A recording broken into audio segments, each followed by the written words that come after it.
makiinaa takkaan bitee buyuuk jedhanii. ماشي Makiinaan tun gaaza hin uyduunuma gubdii malee.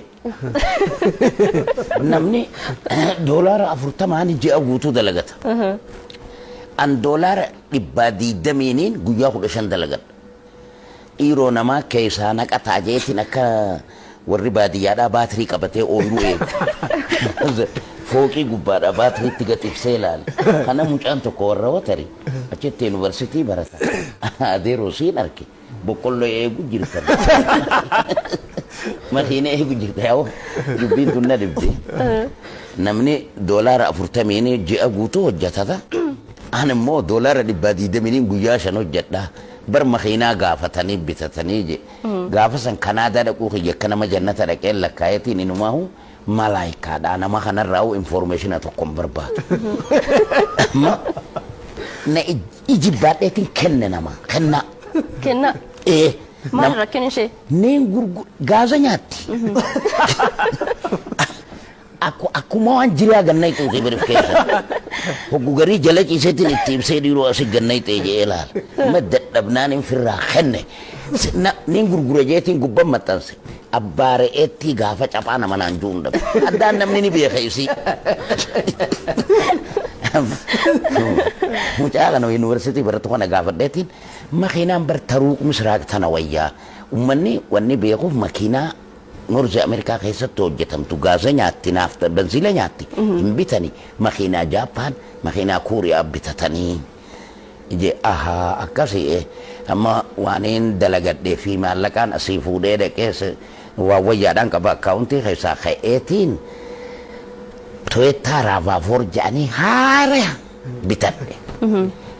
Taan kenne namni aylii qabu hundina irra dide. Eenyu fudhate? Bilaash fudhadhaa jennaan warri aylii qabu dide fudhachuu. Tokko haara inni dhufe. Haara kana makiinaa foorseel jettu arkee siyaabuu makiinaan qabuun hin cinqamee sirraa bituu jee eenarraa biti. Meeqattiin sirraa bitaa jee gatuma ati kenniteettiin irraa fudhadhaa. 1500 sirraa bitaa ta duraatii 500 kenna. 500 hoggaasumaan akka asitti bittaa gurgurtaa iddoo rakkoon hin jiru. Wanni hundinuu kompiitaraalaayizdi. Waraqaan ittiin bitee fi taniin itti gurguruus wajjinaa hannan.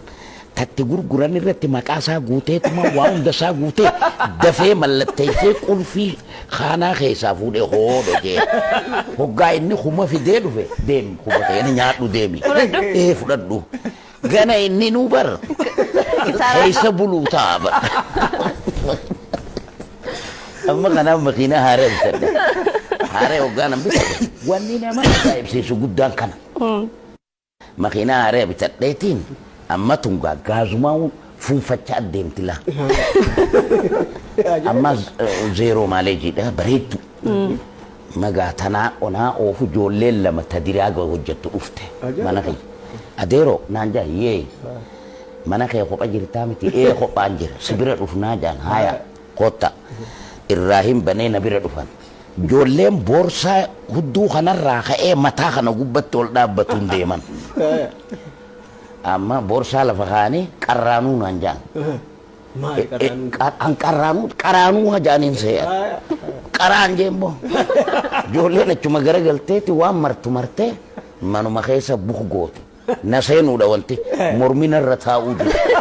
Akkanumaan jaan maali mormi hummaana taa'uu jiru. Odoo ji'u televezyiinaa fi isaanis yaa'uu eegalan. Tattaa akaamaa lafarra yaatanii. Gariyyaanee bakkuma takka taa'uu jirraa hoggaa isaan jaanan duruun kufelan. Achii hancabbii fuudhanii mataarra naqaanii waan qabbanootuu fidanii na obaasanii baay'ifadhe.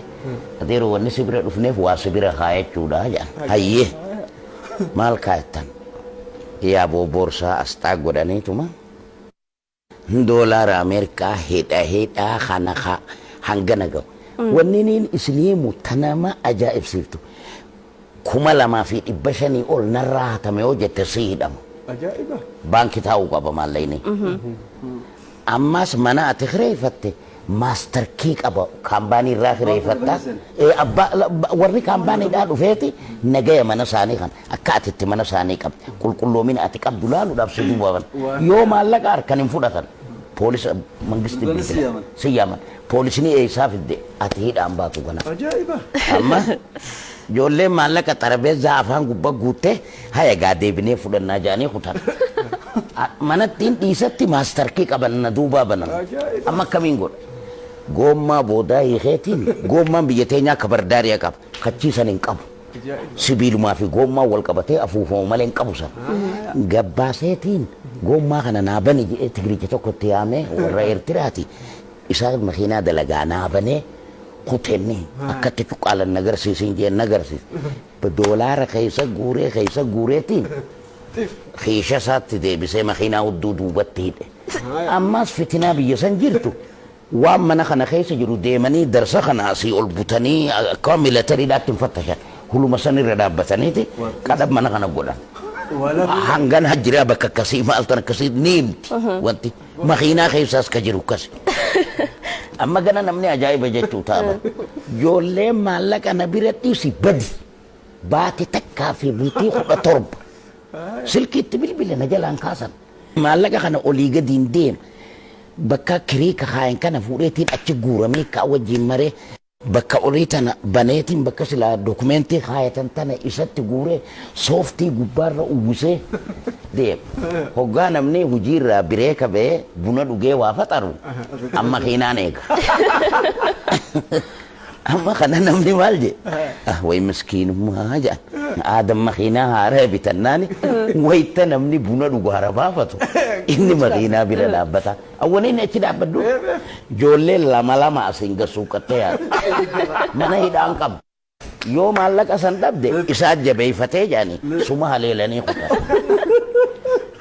mangistii biraan geessatti eessaa fiddee jira biyya akkaan hin jenneen akkasinnaa makiinaa eegunu arkaniiti way miskiinummaa yaa takkaa biyyatti makiinaa arkeen beeku as dhufnaani makiinaa bareedduu binnaan waan nyaatu dhiise gizee laa kanaatti sachiin dhaabbaddaa bara way arkanii fuudhanii jechuu yoo arkan ammoo makiinaas wajjin irraa fudhatanii beekan kanaa guyyaa 27 faadha loongi weekendii torbaan dheeraa jedhanii jira jummata irraa sabti hagaalada jummata sanbata xinnaa sabbata guddaa akka oromoo hundaa galutti guyyaa aara galfannaa jedhanii nuu kannan